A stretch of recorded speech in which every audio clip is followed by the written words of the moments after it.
Andrew Jackson, the three shadows behind the man of the people, known as the President of the Common Man. Andrew Jackson left a powerful impression on American history as a figure who broke through the elite politics of Washington.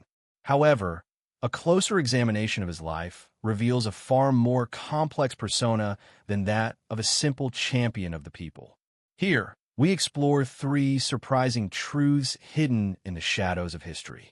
1. A true dualist. Andrew Jackson was not just a politician. He embodied the 19th century ideal of honor above life. It is said that he took part in more than 100 duels over the course of his life, and in one of them, he actually killed his opponent. In that particular duel, he deliberately let the other man fire first, taking a bullet to the chest before calmly delivering a fatal shot. The bullet remained in his body for the rest of his life. This fact shows the fierce determination behind his tough, uncompromising political stance. He was literally willing to risk his life for what he believed in. 2. The president who opposed the central bank. Despite the central bank, the second bank of the United States, being a core institution of the American economy, Jackson saw it as a shadowy power that threatened the liberty of the people. He launched an aggressive campaign to dismantle it, ultimately withdrawing federal funds and redistributing them among state banks. A radical financial move.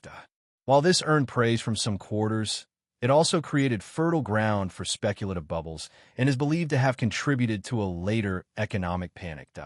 In short, Jackson's anti-elite stance had two faces, one that stood with the people and another that introduced instability into the American economy. 3. A man of the people who owned slaves. Perhaps the most troubling and ironic fact is this. Though he promoted government by the people, Jackson himself was a wealthy plantation owner who kept dozens of enslaved people. Furthermore, under his administration, the Indian Removal Act was passed, initiating the forced displacement of Native Americans, a tragedy known as the Trail of Tears. Behind the image of a champion for the common man lay a legacy of exclusion and violence against those outside the white male majority. Conclusion. The story of Andrew Jackson reflects the very contradictions of America itself, where democracy and exclusion, reform and authoritarianism coexisted. That is why his legacy cannot be reduced to a simple hero or villain. His presence carries the weight and complexity of history itself.